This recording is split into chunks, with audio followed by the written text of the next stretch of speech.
So I think recording has started. I hope that I am audible. So good afternoon, all of you. And today, our class is consisting of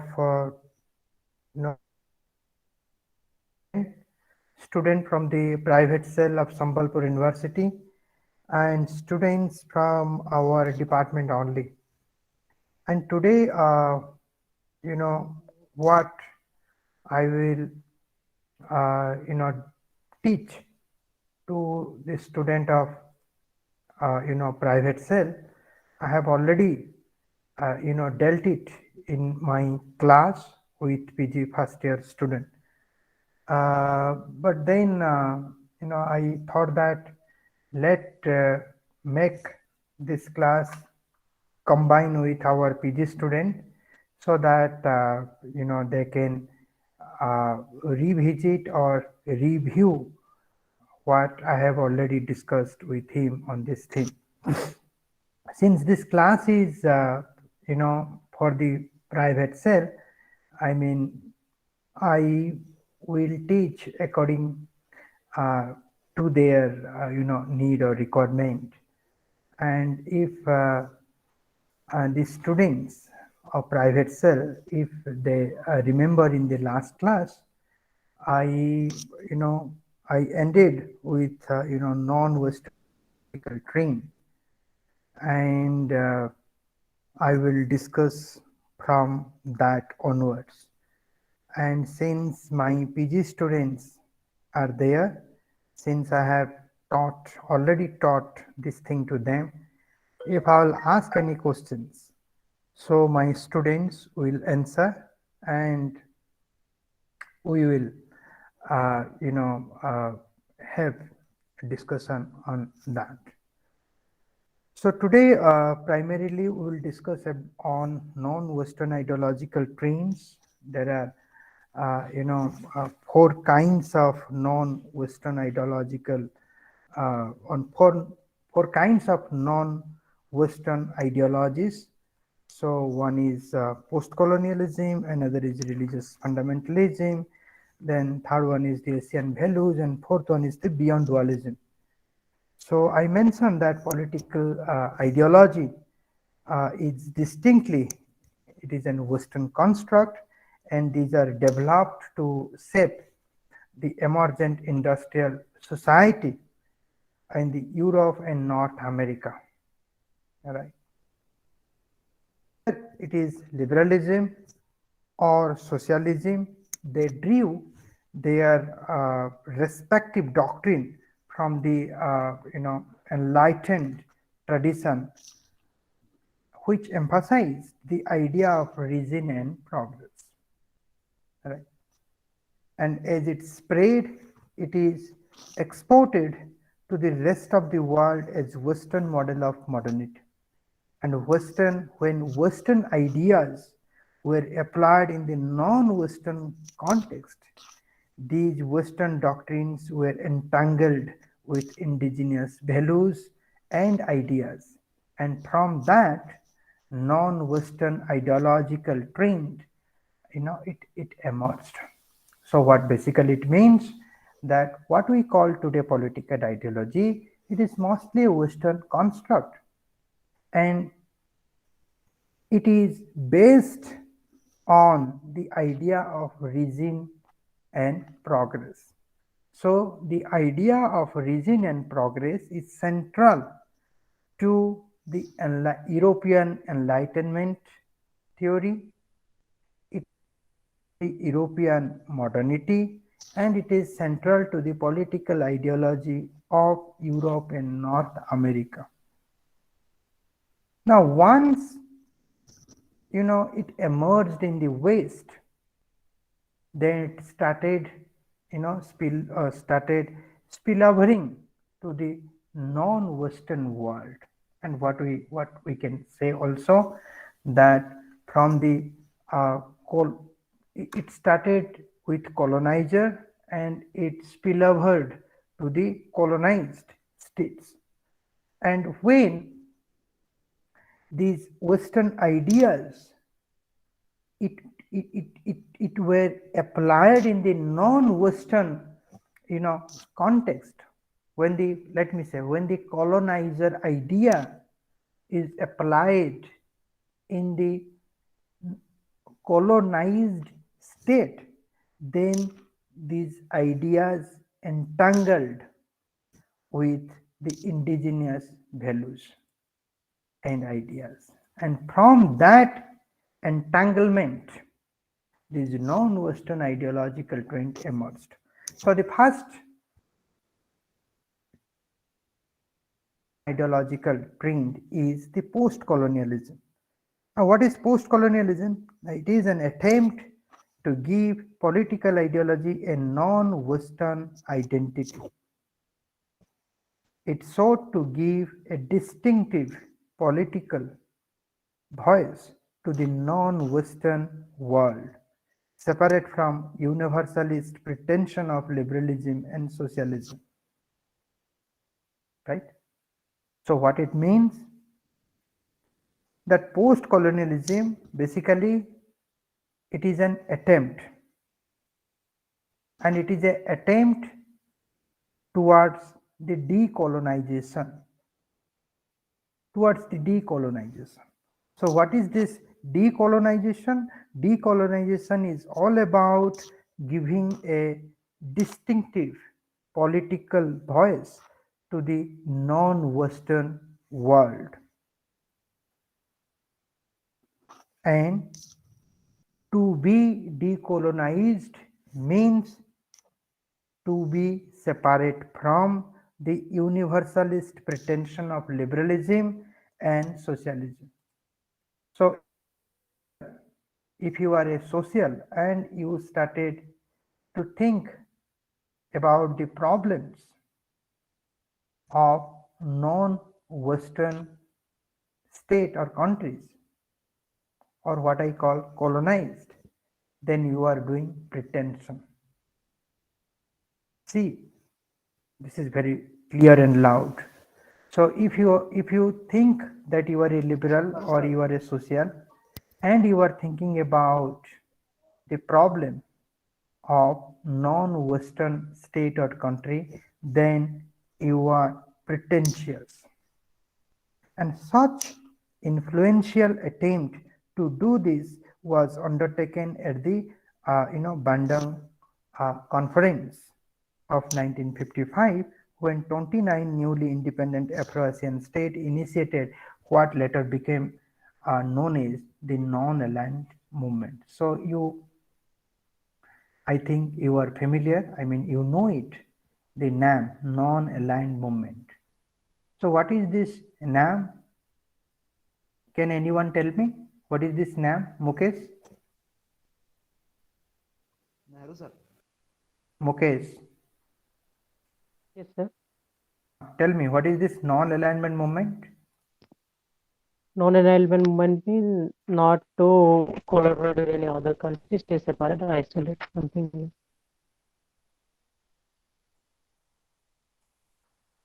Non-alignment movement basically means you are neither with USA nor not to with align with any USSR. other. Yes, sir. Exactly. Not to align with any superpower. Again, what does it mean? It was a very much Yes, sir. post-colonial step. It was a very much post-colonial step. And they saw the NAM, non-alignment movement, they saw themselves as an independent power bloc offering a third world perspective on global political, economic, cultural priorities. So this non-alignment movement, it was a kind of post-colonial step, right? And the goal or the intention or the aim is to provide a third world perspective on global political, economic and cultural issues. So being a liberal, being a social, you may not understand and you may not solve the problems of third world countries. India is also one part of it. So for a third world countries, you need to develop a third world perspective. And you must derive that perspective from its own tradition. So that is the post-colonialism.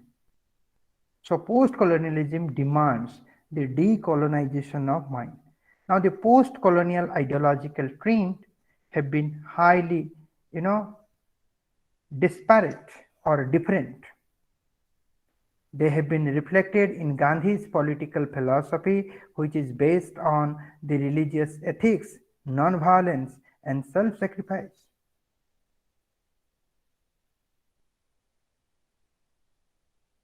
Different kinds of post-colonial, ideological trend. India has its own post-colonial trend. Japan has its own post-colonial trend. Africa has its own post-colonial trend. So different Afro-Asian countries or different third world countries, they do have their own post-colonial ideological perspective. And if you examine this India's post-colonial perspective, then you will find it from Gandhi.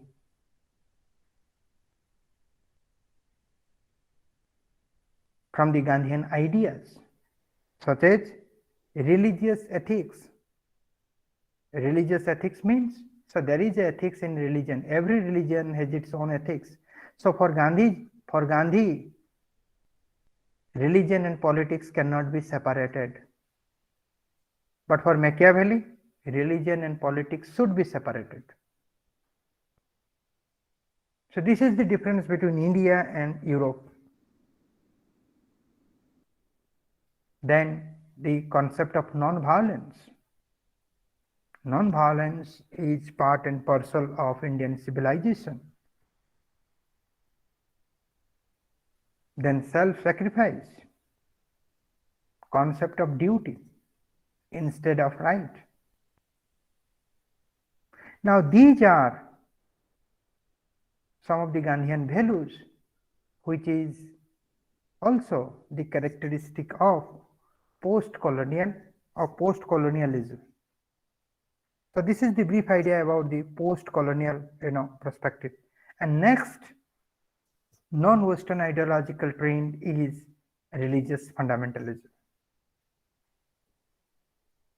Now what is religious fundamentalism? That you are fundamental, rudimental, so far as your religion is concerned.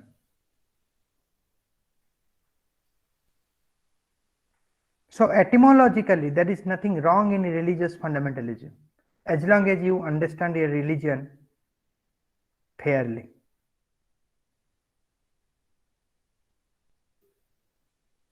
Have some misreading or misunderstanding of your religion, and you are very much fundamental to those misunderstanding, misreading, misinterpreting, then it can become dangerous.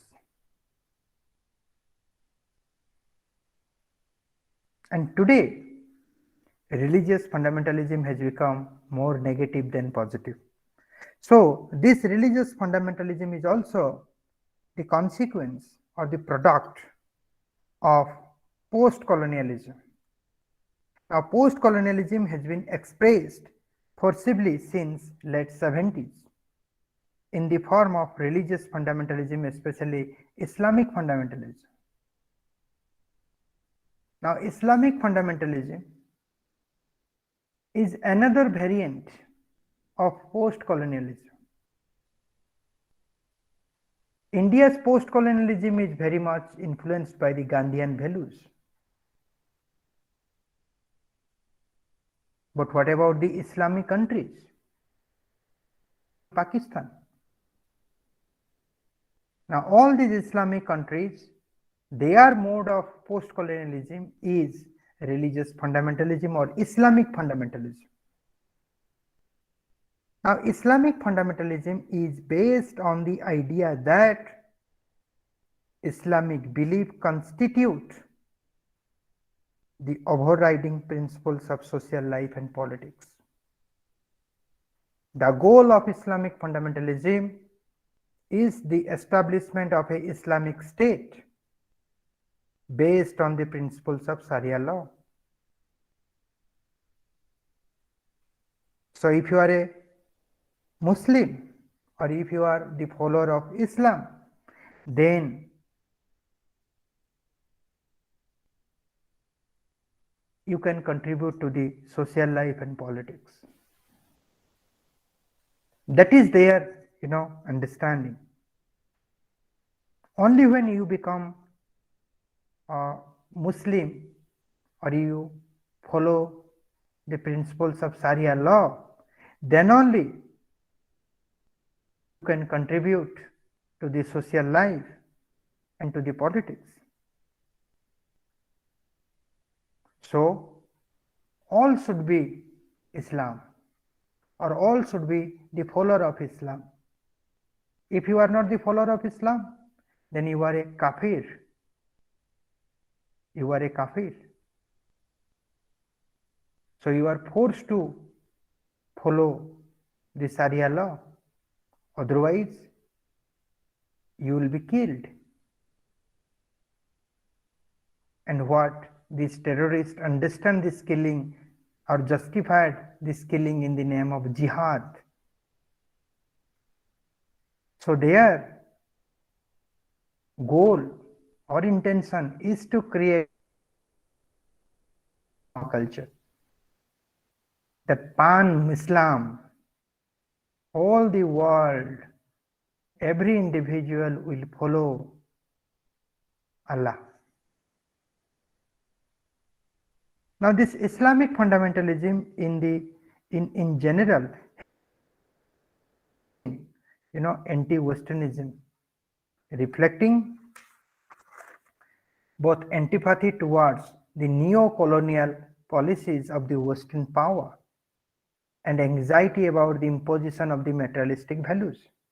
And that's why you can see at the global level there is a strong fight between Christianity and Islam. And why there is a strong fight? Because both are proselytizing religions. Both want to convert the entire world, either pan-Christian or pan-Islam. Christianity wants the entire world will convert into world Christianity. Islam wants the entire world will convert into world Islam. So there is a strong fight between the Christianity and Islam. And here Christianity represents the Western modernity and Islam represents religion. And that was also one of the prime reasons why WTC, World Trade Center, was attacked by Islamic terrorists. So Islamic terrorists or Islamic fundamentalists, they are very much anti-Western. They have antipathy towards the neo-colonial policies of Western powers, and WTC, World Trade Center, was the center for the neo-colonial policies. And that is why the terrorists, Islamic terrorists, they destroyed that World Trade Center. And all these Islamic terrorists, they are the follower of conservativeness. They don't like any materialistic values. And such understanding and position is the base for the growth of jihad, for whom spiritual quest becomes synonymous with militant politics, an armed struggle and possible. Okay. So such understanding and position is the base for the growth of jihadi groups such as Al-Qaeda, for whom spiritual quest becomes synonymous with the militant politics. Okay, that's it. On all these jihadi group, Al-Qaeda, they are religious fundamentalist.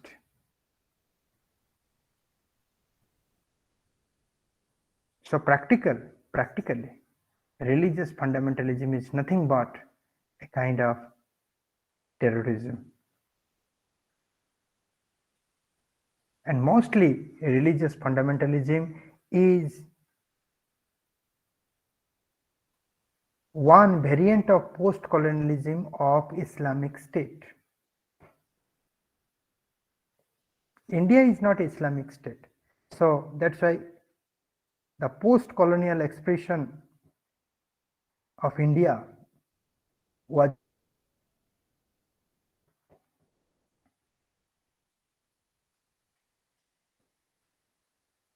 that doesn't mean that all the colonized, their expression of post-colonialism will be like what we have in India. So this is the brief idea about the religious fundamentalism. Then come to Asian values. So during 1980s and 90s, the idea of Asian values gained importance, fueled by the emergence of Japan as this economic superpower. After the Second World War, Japan was defeated. Hiroshima, Nagasaki was the place where atom bomb was dropped by America. But these Japanese people, they are, they have their own culture where they are very much duty bound, they are very much laborious. Even after the nuclear bombing on Japan, even after this, during 80s and 90s, Japan emerged as the superpower. And when Japan emerged as the superpower at the cultural level, there is something called Asian values gained importance. And what is this Asian values? Now, Asian values is something which doesn't reject the universal, human right. It doesn't reject the human right. Rather, it drew attention to the supposed difference between Western and Asian values system. So Asian value doesn't reject universal human right, but it differentiates between the Western values and Asian values. So this Asian values, they think it is the Eastern value. So there is a difference between the Western value and Eastern value. And what are the Western values? We discussed about liberalism, we discussed about socialism. The values on which these two regimes stand constitute the Western values. But then what is Eastern values or Asian values? Now, Asian values offers a vision of social harmony and cooperation grounded in loyalty, duty, respect for authority.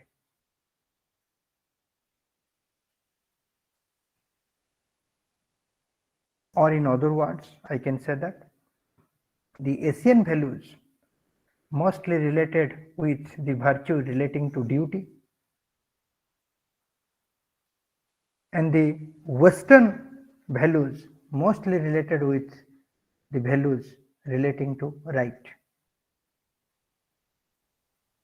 The Western values believes in competition. The Eastern values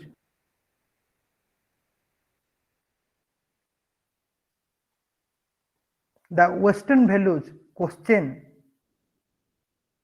the authority. The Eastern value shows loyalty,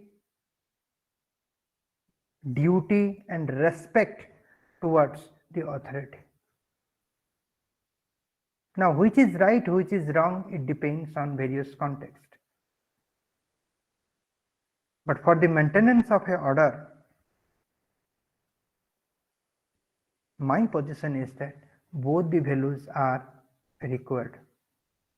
So loyalty, how the loyalty will come? Loyalty comes only when the authority answer your questions, satisfy your demands. But then in the Western countries, and there is also impact on us, that even if the authority satisfies our demand, but because of our demands, we cannot show our loyalty to the authority. That is also the biggest problem. However, the Asian values, it emerged with the emergence of Japan as the superpower, and these values are mainly, related with cooperation, loyalty, duty, and respect towards the authority. So this is all about your Asian values. Then there is the last variant of non-Western ideological trend, that is beyond dualism. Right. So what is dualism? Dualism is something that either this is or that, good or bad, love or hate, friend or enemy. If you are a friend, then you are not an enemy. If you are an enemy, then you are not a friend. If you are good, then you are not bad. If you are bad, then you are not good. Now, such is based on dualism.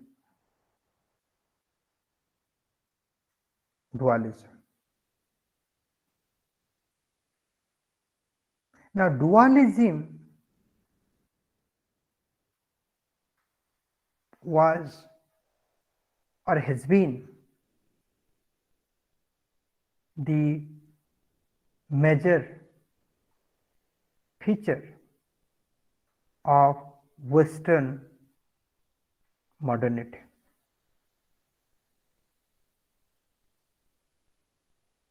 And beyond dualism is the feature of non-Western tradition. So there is a Western modernity, there is a non-Western tradition. Non-Western ideological trend is non-dualistic in nature. What does it mean, non-dualistic?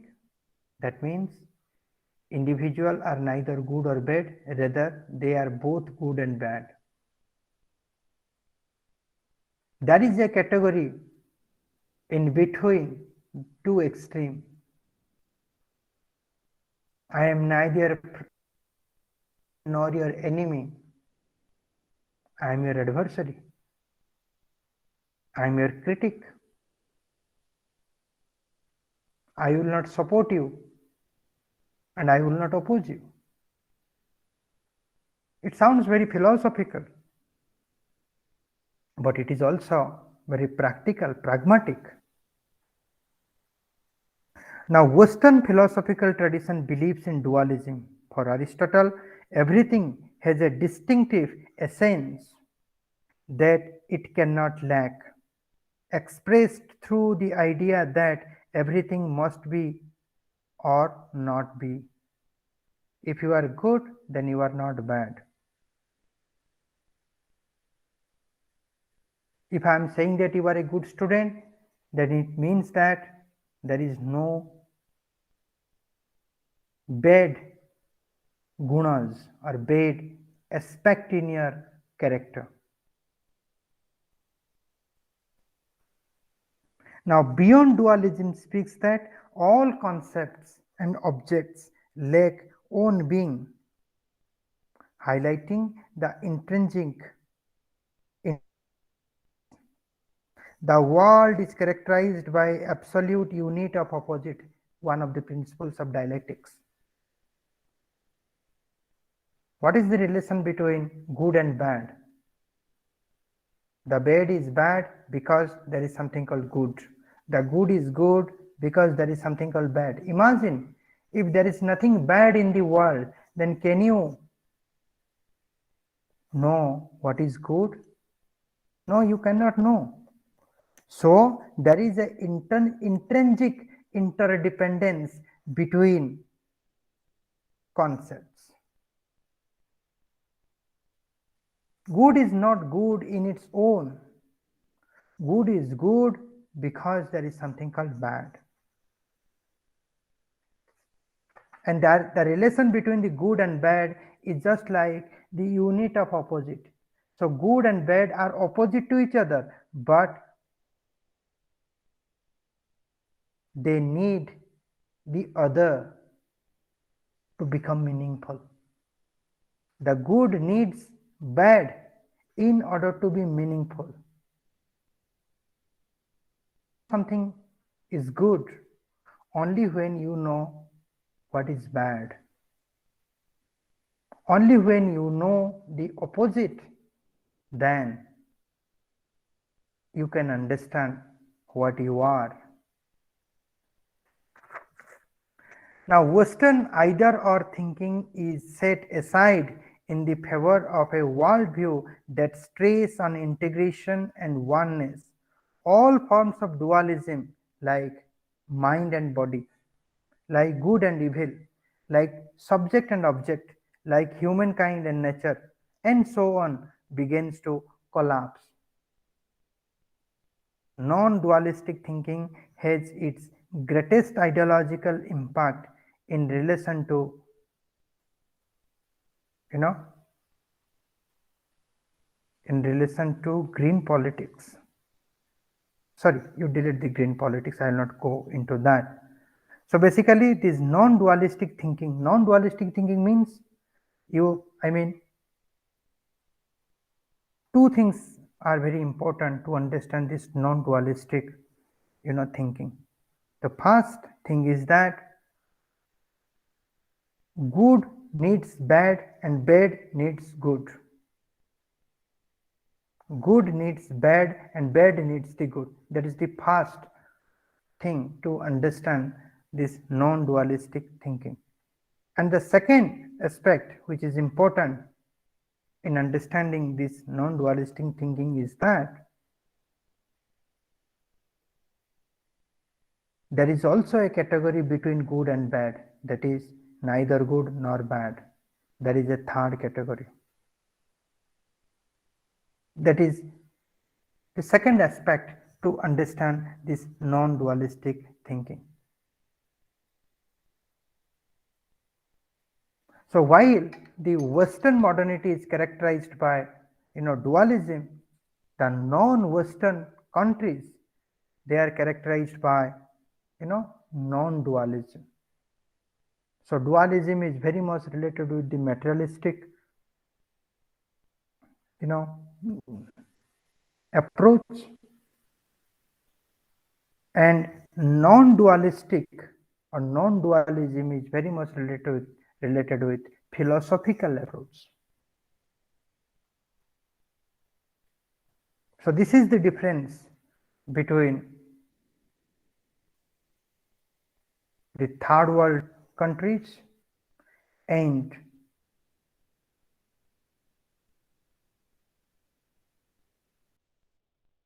countries.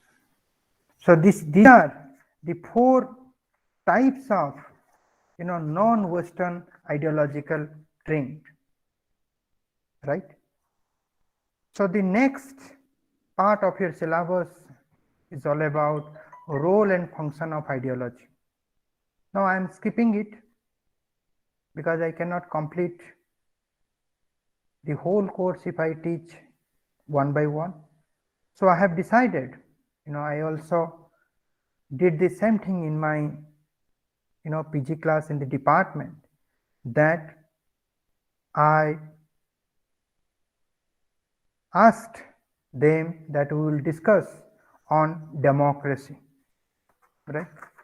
So if you have any questions before I move to democracy, if you have any questions on non-Western ideological trend, you can ask, then only I can move to democracy. Any question? Sir, colonialism and decolonialism. I do not understand. Colonialism and decolonialism. Sir. What is colonialism?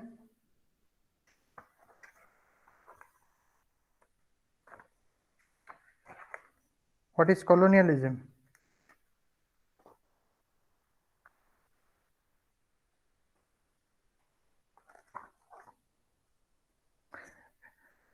See, colonialism, it is a process of domination.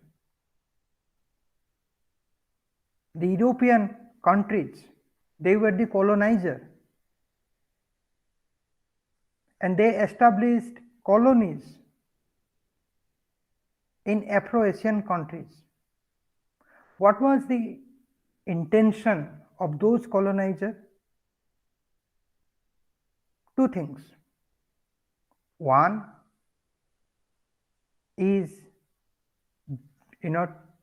stealing wealth, resources, and second, ruling over Afro-Asian societies. So basically, colonialism is the expression of a kind of domination. And this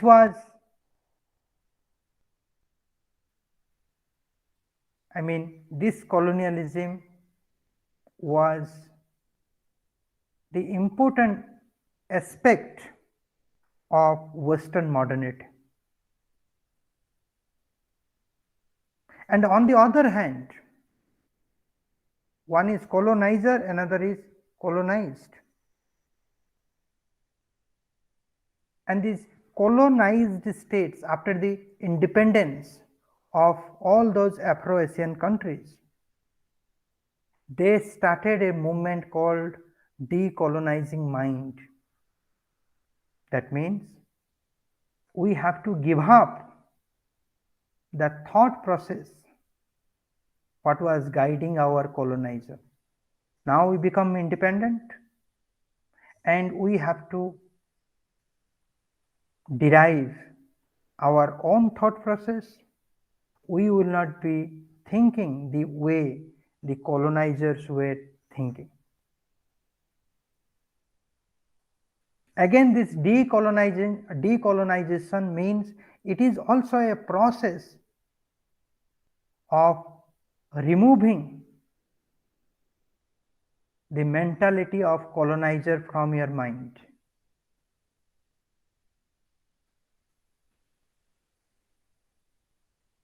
Right? So both are the process. So one process is trying to dominate the colonialism. The decolonialism means it is a process of emancipation. And how you will get the emancipation? You can get emancipation only when you will remove all kinds of thoughts from your mind. You got it, Lingaraj? Yes, sir. Yes, sir. Okay. So next we'll move to democracy. Now, what is democracy? What is democracy? I am asking to private cell students.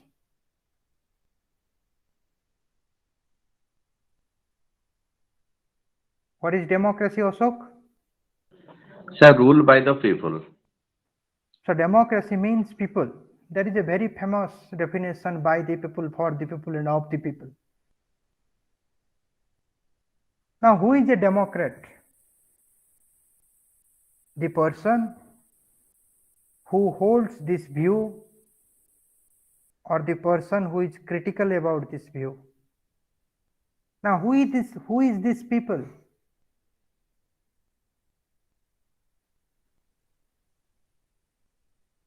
Is there, do people exist, or it is all about in the name of people? And why Aristotle said that democracy is a perverted form of government? Are you satisfied with any kind of democracy operating in the whole world? No, there are anxieties. There are anxieties on the working of democracy. Instead of by the people, for the people, and of the people, practically things are happening in the name of the people.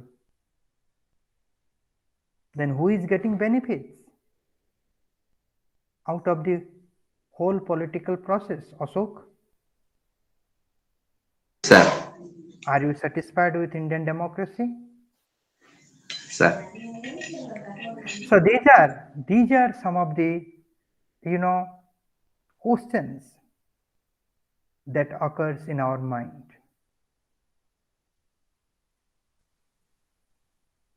Again, it means to be democrat,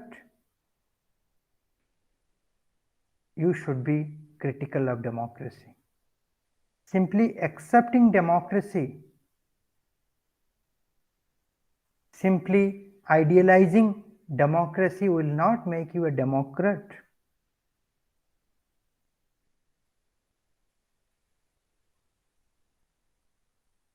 Aristotle, the Greek, he was critical about the democracy, and he knew that why democracy will result the corrupted politics, not the genuine politics. So though Greece is thought of as the cradle of democratic ideas, yet it is viewed in a negative term, since democracy is viewed as a system of rule by masses at the expense of wisdom and property. So democracy means it is the rule of people. Rule of people means rule of masses.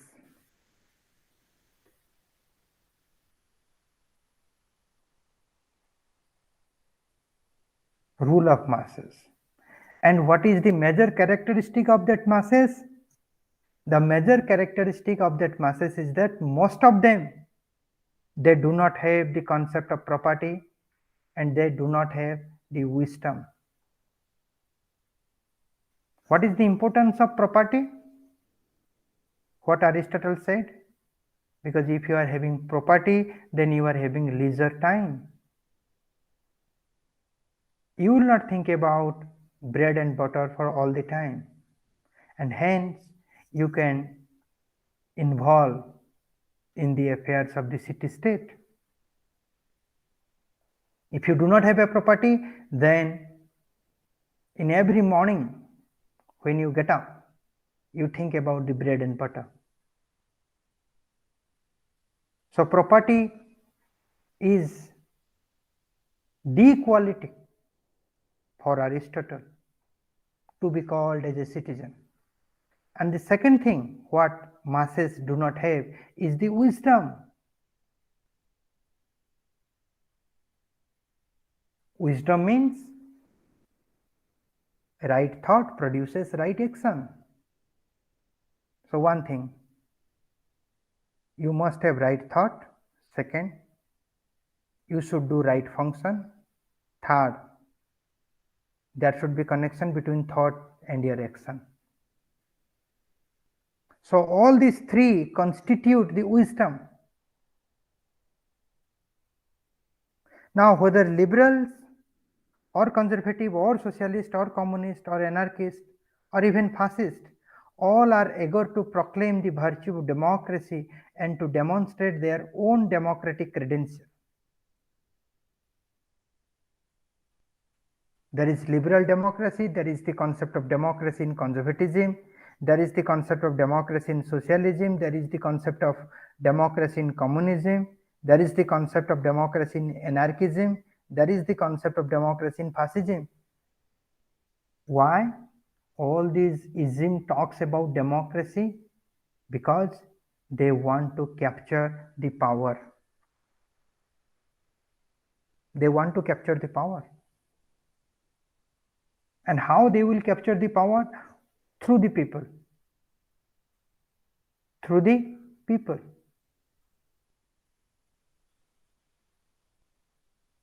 And people will make their power legitimate power, that is called authority.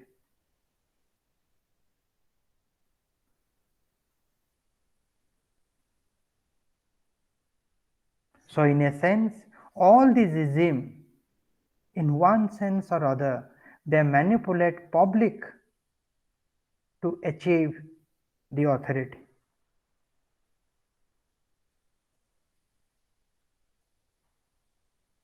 Right? So democracy in all these isms is a kind of manipulation. That is manipulating the people. So it is not by the people, for the people, of the people. It is all about in the name of the people. Now look at the situation in the Cold War system, when USSR got disintegrated and America, or liberalism, ideologically speaking, the liberalism becomes the champion, the capitalism becomes the champion of the Cold War. Now in a time when attraction of socialism faded, the merits of capitalism have been called into questions. Democracy emerged as perhaps the only stable and enduring principle in the postmodern political landscape. Look at the helpless situation of the democracy and why almost all countries of the entire world, they glorify the concept of democracy.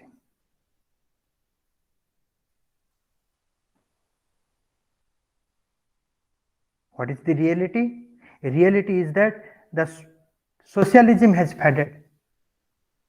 If socialism has been defeated, then also its prescription of democracy has also faded.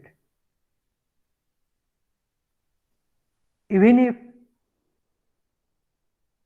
liberalism has won, but still then people raised questions on the merits of capitalism.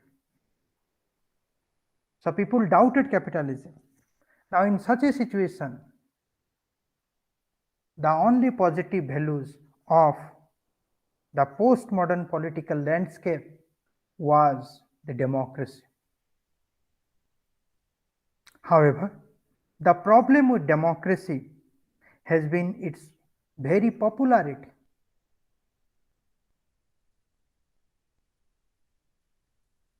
Very popularity. So popular means what every people believe in it, blind belief, that is popularity. A person is popular. That means people have accepted him in an uncritical manner. So a popularity that has threatened the term's undoing is a meaningful political concept. A term that can mean anything to anyone is in danger of meaning nothing to all. So why the popularity of democracy was the threatened to the idea of democracy because of the uncritical nature of the people. Popularity means people have uncritically accepted, people have trusted democracy. Now this very trust is the biggest problem for the democracy.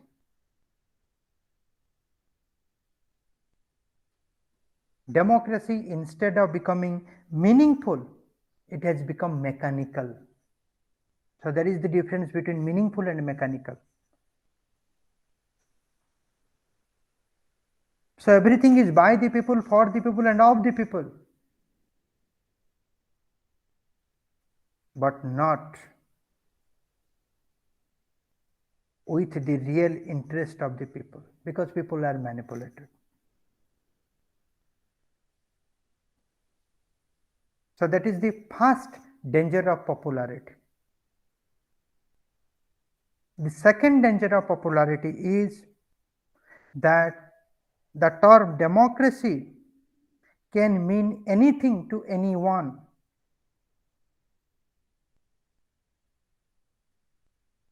So there is no unique definition of democracy. When people define democracy in different ways, then there is the definitional crisis of democracy, or we call there is a danger of meaning of democracy. And what are the meanings that are associated with the democracy? You know, some people think that, or they define democracy as it is the rule by poor, disadvantaged people. Some other people, they define it is a form of government without professionalism. It is a form of government without professionalism. And some other people define democracy is a society based on equal opportunity, individual merit, rather than hierarchy and privileges.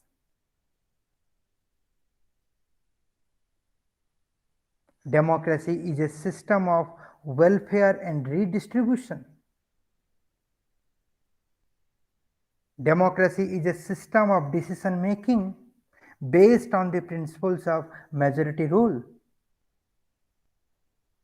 And some people define democracy as a system of rule that secures the rights, especially the minority rights. Now, who is wrong and who is right? Democracy means all. And there are many contradictions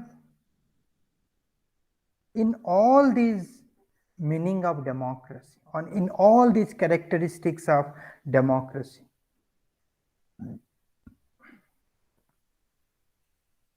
So broadly speaking, democracy is related with equality, liberty, and fraternity.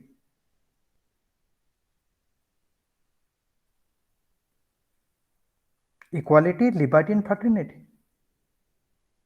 If you give importance on equality, then you have to compromise your liberty. If you give importance on liberty, then you have to compromise the concept of equality. Now, when the importance of one is the cause of the compromise of other, then how the concept of fraternity will emerge? This has become the contradiction within the democracy.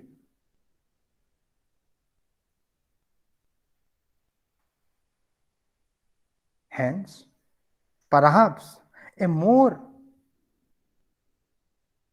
helpful starting point to understand the nature of democracy is to understand it as a government of, by, and for the people.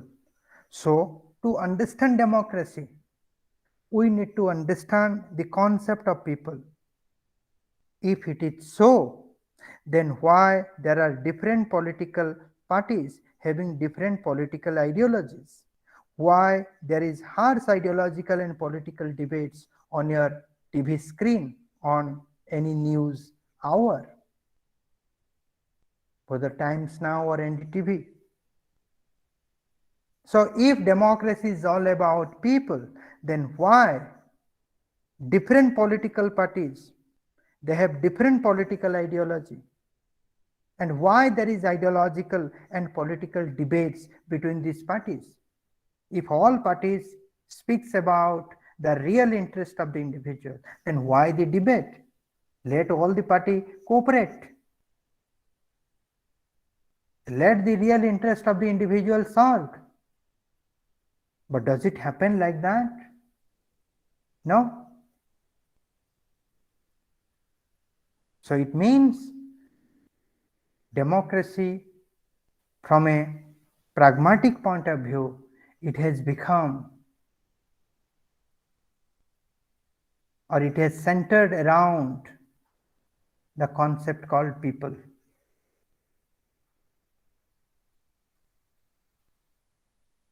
Two choices are there. On one hand, people will participate, and on the other hand, the real interest of the people will be served. Two options, I will come to that. So we need to understand the concept of people in democracy. So to have a better understanding of democracy, you must have an understanding of the concept of people. Now, to understand the concept of people, there are three central questions. Now, I am here taking a pause. I'm asking to my students of my PG class, can anyone let me know what are those three questions of understanding the concept of people, quote unquote? Anyone? Dorothy, are you there? Yes, I'm here, sir. Okay, you tell me, what are the three questions? I told it in the class. First of all, you have to know who are the people in Yes. this context. Yes, And in what sense should the people rule? yes, How far by the people are concerned? I How mean, by so the popular concerned? yes. How far should popular rule extend? So these are, so thank you, Dorothy. These are three central questions of understanding the concept people. So here I am taking a break of 5 minutes, and I will meet you after 5 minutes, and we will analyze all these three questions. And after analysis, you can have a critical perspective on democracy. And once you hold that critical perspective on democracy, then we can enter into the classical liberal democracy. We can enter into elitist democracy, and we can enter into participatory democracy. So before that, before we enter into three kinds of democracy, there are many kinds of democracy. I'll let you know. When I joined in 2017 in this university, 3 months I was teaching democracy. There are many things. Briefly, I will tell you what are the different kinds of democracy, what are its characteristics, features. But we will discuss on three kinds of democracy: classical liberal democracy, elitist democracy, and participatory democracy. But much before that, we need to charge our mind on democracy. We need to have a critical perspective of democracy as the starting point to understand these three models of democracy. So I am taking 5 minutes break, then I'll come back after 5 minutes.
So I am back. Am I audible?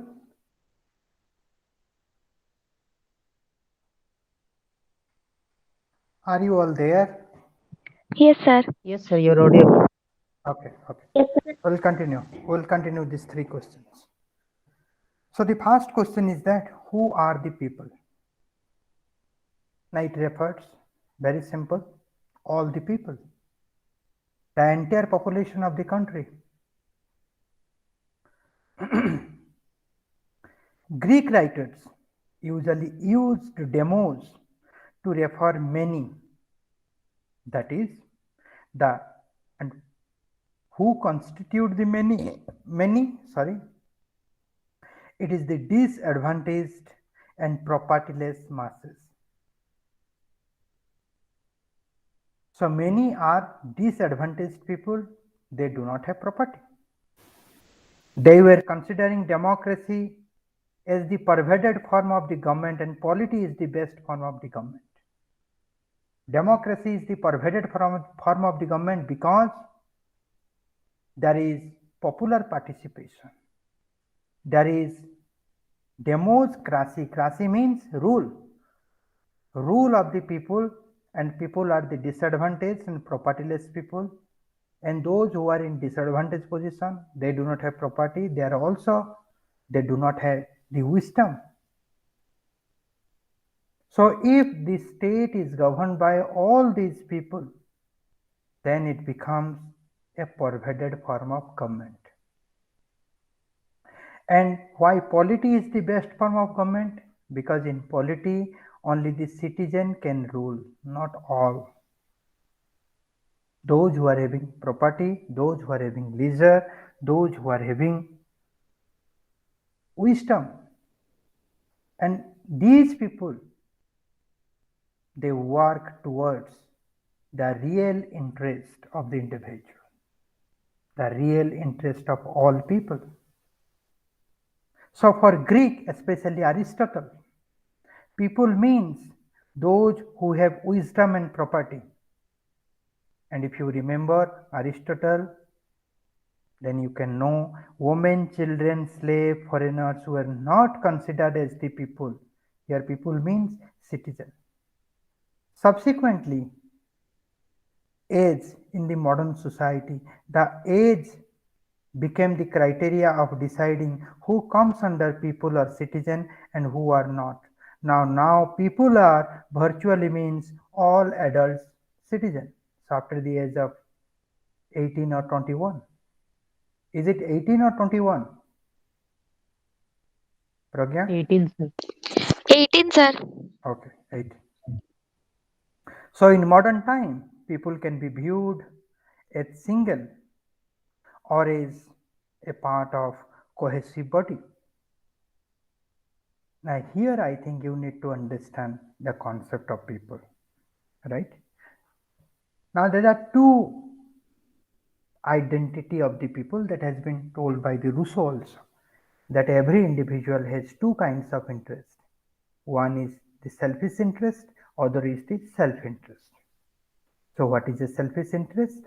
If you think your interest matters, even at the cost of others, then you are guided by the selfish interest.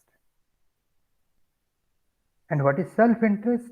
If your interest will not cause any damage to the other's interest, then you are guided by the concept of self-interest.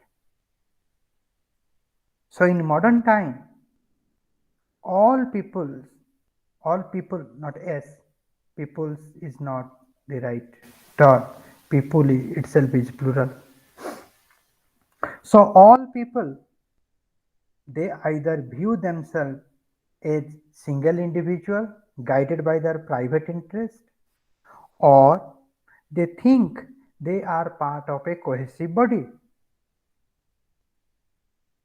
Cohesive body means they are part of the general will, they are part of the common good, they are part of the common interest.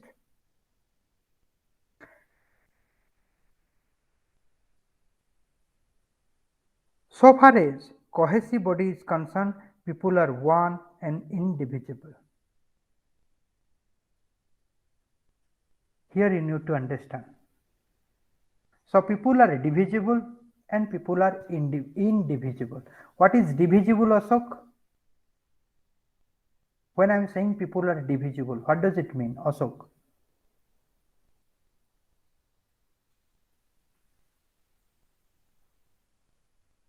Ashok, are you there? Yes, sir. When I am saying people are divisible, what does it mean? They are divided, separated. Yes, they can be divided, they can be separated. And when I'm saying people are indivisible, that means they cannot be separated. They cannot be divided. So when people are separated or divided, and when people are not separated and not divided, if individuals represent their private interest only, then they are divided. If individuals, all the people, represent the common good, they think that they are the part of a cohesive body, then they are indivisible. They cannot be separated. They cannot be divided. They are one. Perhaps more division and disagreement among people denotes the fact that they are more being influenced by their own private interest than their common interest. And today you see in any democracy, you can see that people are divided. And that's why the concept of minority, concept of majority, concept of ethnic group, identity politics, all these are there. Concept of majoritarian, majority. What does it symbolizes? It denotes the fact that people are more being influenced by their own private interest than their common interest. And it is because of this division, people are not thinking that they are part of a cohesive group. People are not representing their common interest.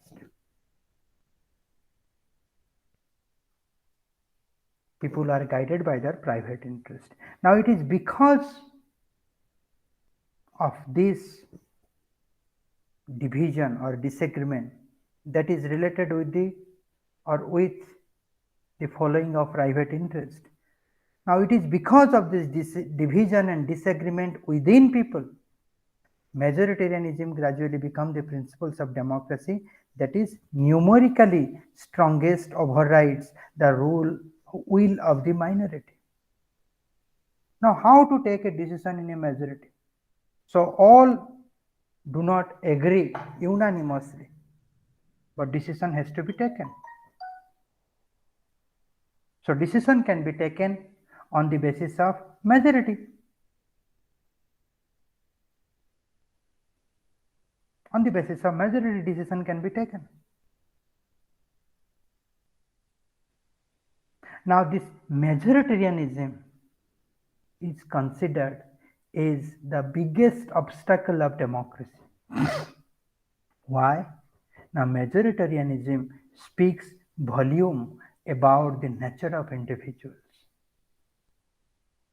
Majoritarianism speaks that individuals are guided by their selfish interest rather than self-interest or common good.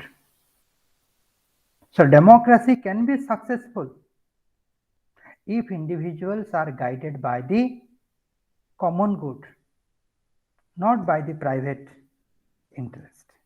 So democracy becomes tyranny of majority. So when individuals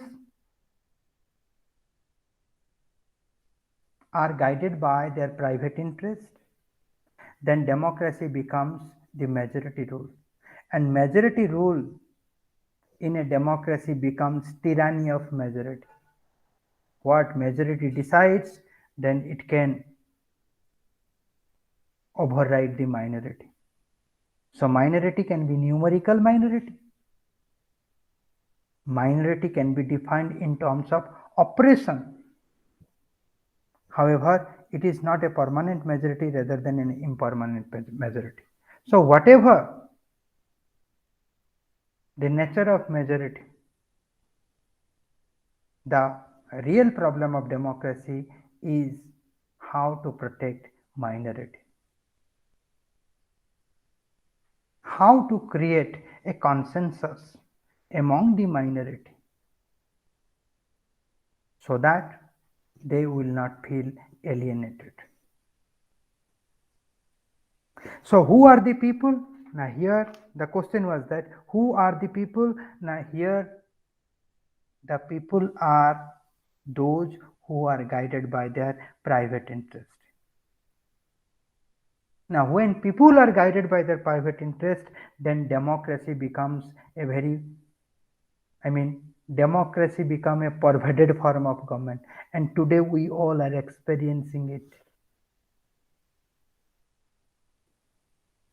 And when democracy can become a best form of government, only when people are guided by the common good. People are guided, or people think that they are part of a cohesive body. So there is the difference between what is and what should be. So this is the first question. The second question, in what sense should the people rule? In what sense should the people rule? Now, government by the people implies people govern themselves. That they participate, people govern themselves means they participate in the making of crucial decisions that structure their life and determine the fate of their society. This is what we mean by governing, people governing themselves. Now this participation can take number of forms. In direct democracy, people have direct and continuous involvement in the decision making through the device such as referendum or mass meeting.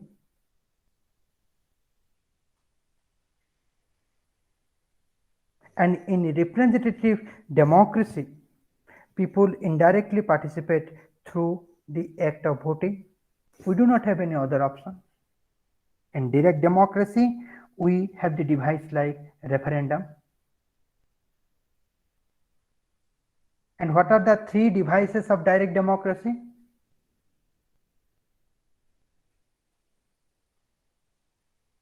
Mukesh?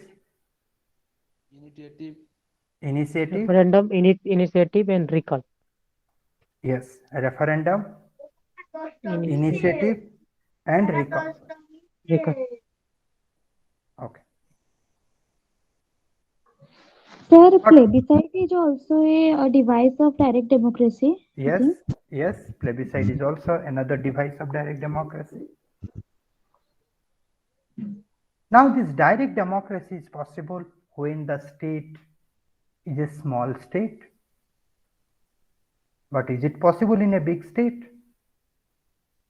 So in a big state, the only alternative is the representative form of government, where the mode of participation is all about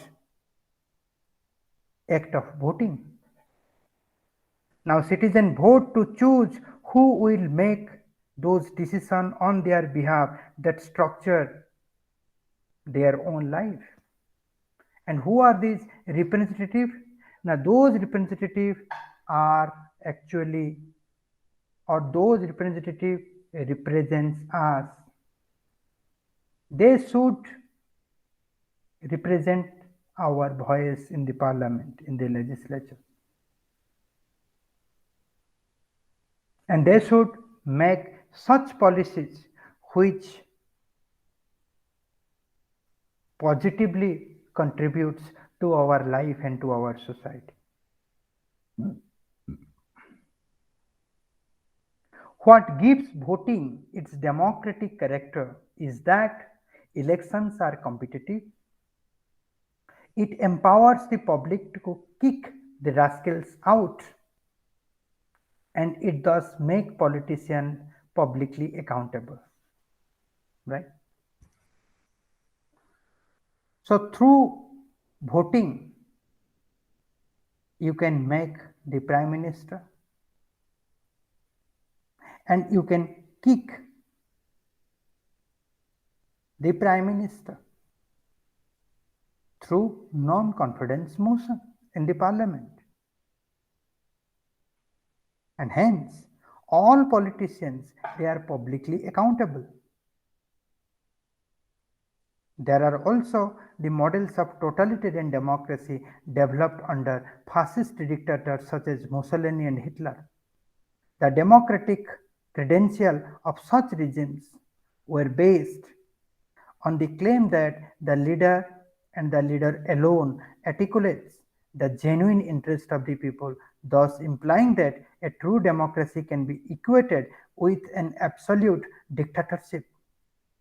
And in such case, popular rule means nothing more than ritualized submission to the will of an all-powerful leader. Again, right? So far, whether we are discussing about direct and indirect democracy, and both this democracy was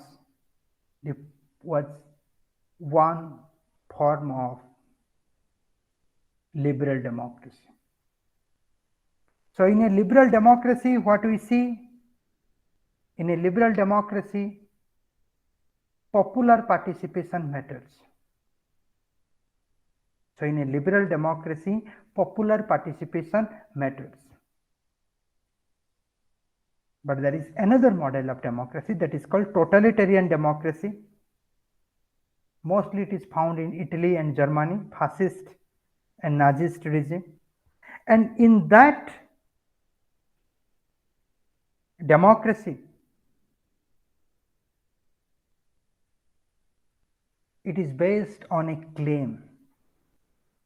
It is based on a claim. And what is that claim? Now, the claim is that the leader and the leader alone knows what is good for people and what is bad for people. So people do not know what is good or bad for themselves. People are guided by the emotions. These propertyless, these wisdomless individuals, they cannot understand their real interest. So who knows the real interest? Now it is the leader and the leader alone. They know the real or genuine interest of the people. And hence, democracy under such leader becomes true democracy. Becomes true democracy. So here we see that a true democracy can be achieved through the absolute dictatorship. In such case, people's rule means nothing more than ritualized submission to the will of a powerful leader. So democracy means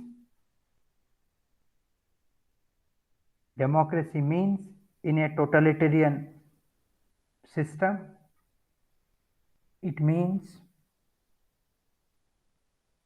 obeying, respecting and believing the leaders. Because leader knows what is the real interest of the people. So from the totalitarian or from totalitarian democracy, what matters? The real interest of the individual matters. And they call it as a true democracy. So what is a true democracy? A true democracy is a system where the true interest, genuine interest of the citizens or individuals served. So we see two models of democracy. Democracy as a mode of popular participation and democracy as a mode of articulating the genuine or true interest of the people by the leaders. Now, what is important? Your participation important, or the satisfaction of your real interest is important? Some say that participation is important, and some says that the satisfaction of the real interest of the people is important. There is no need to participate, but the fruits of democracy must come to the people. It should not be taken by the leaders.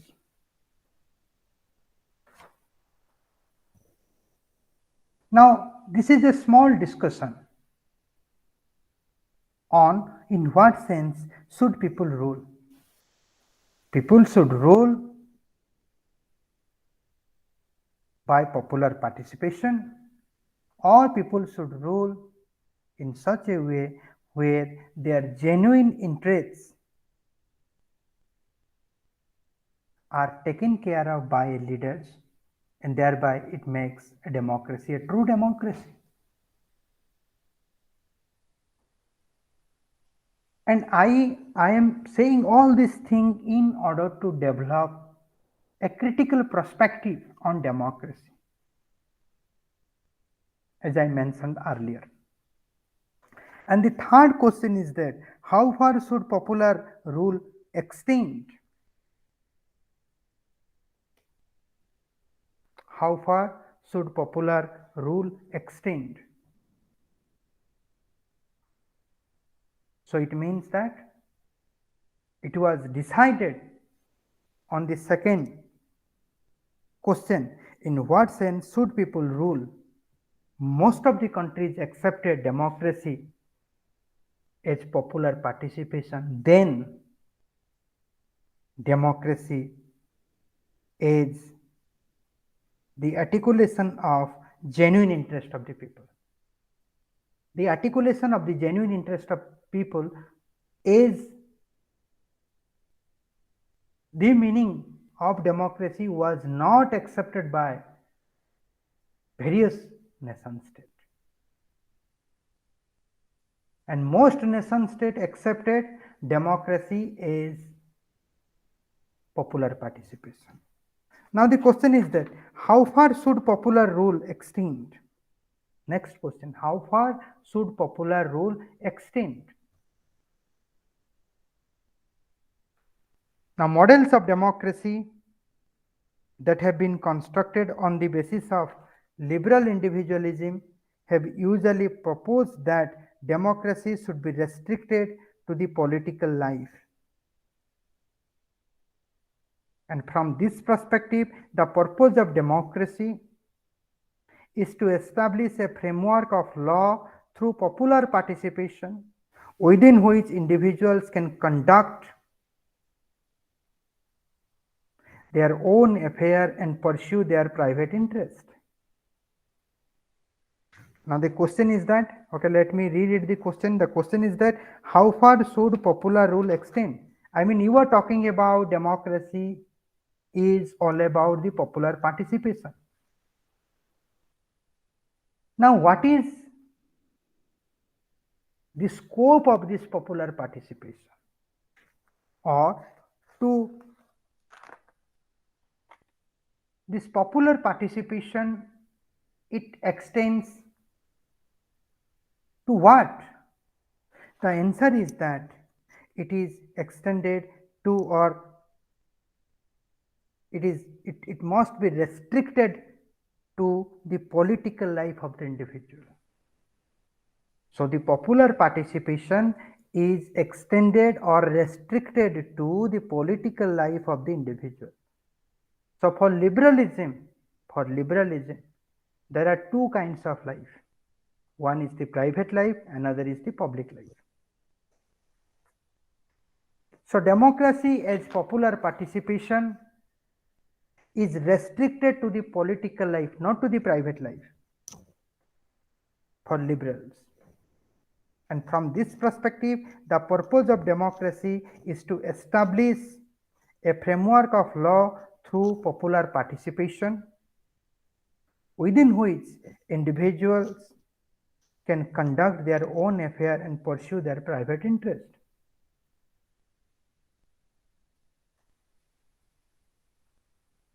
So through popular participation in the political life, the purpose of democracy is to establish a framework of law, is to establish various institutions through which popular participation occurs and through which individual conduct their own affairs and through which individual pursue their own private interest.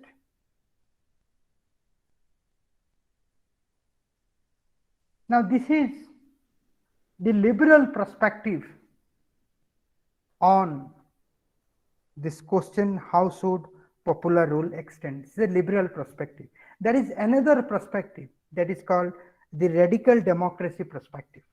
Now in radical democracy, democracy is seen not as a means of laying down a framework within which individuals can go about their own business, but rather a general principle that is applicable to all areas of social existence. So democracy not only should be political but also social. It not only deals with the public but also with the private sphere. Wow, great. So for liberal democracy, popular participation extends to only the public sphere. But for radical democracy, popular participation should also extend to the private sphere. So both radical democracy wants democracy in both public and private sphere. So in not and shall, for liberalism or for liberal democracy, democracy is a way of government. And for radical democracy, democracy should be a way of life. So if you define democracy as a way of life, then you are giving a broader definition of democracy. A way of government is a part of way of life. So radical democracy, in radical democracy, democracy refers or denotes to a general principle that is applicable to all areas of social existence. So democracy should be political, democracy should be social, democracy should be economical, democracy should be cultural. So all areas of social existence, I mean politics, economy, cultural, these are all social. Even politics is also social. Man is a social animal, man is also a political animal. So when you are saying political, it means you are saying social also.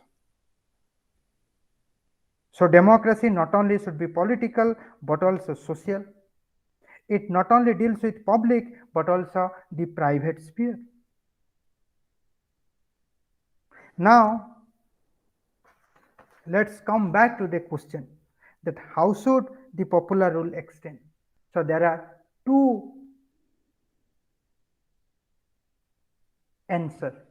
One answer is given by the liberal democracy, another answer is given by the radical democracy. Now for liberal democracy, the popular rule or popular participation based on the majority, it is limited to the public sphere. And for radical democracy, it extends to both public and the private sphere. It deals with political and social. But for liberal democracy, the popular rule deals with political, not social. So this is, I mean, these are the three questions and I told you or explained these questions before you. And I hope that you have some kind of critical understanding that is attached to your thinking. And I need this critical thinking when we will get into the classical liberal democracy, elitist democracy, and participatory democracy. Now I am stopping my lecture here. In the next class, I will deal with these three kinds of democracy. Since I have already taught it to my students in the classroom, and I will continue their course. Maybe tomorrow I have class, I will take online classes, and I will continue from this onwards. I will again start with the classical liberal democracy. I have not touched elitist democracy and participatory democracy. And what I have thought, since I will do the online classes, I will share the link with the students of private cell, and they can also join us in this journey, right? So now I am stopping it. Tomorrow we will continue. So today the class was for the private cell, and I invited my PG students, and tomorrow the class will be for my PG students, and I will invite the students of the private cell. At what time the class is there, Mukesh?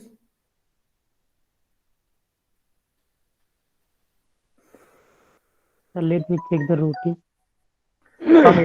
From 11 to 12 the class is there. So from 11 to 12 Yes. I will meet you virtually, and I hope the students from the private cell, they will also join with us. So I'm stopping it now. I'm expecting some questions from your side. If there is any questions, you can ask whatever we discussed today.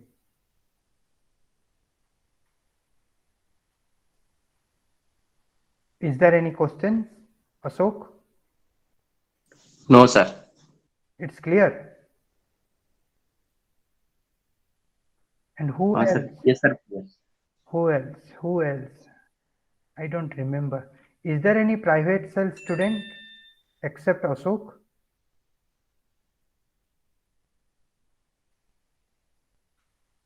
No, I don't remember their name actually.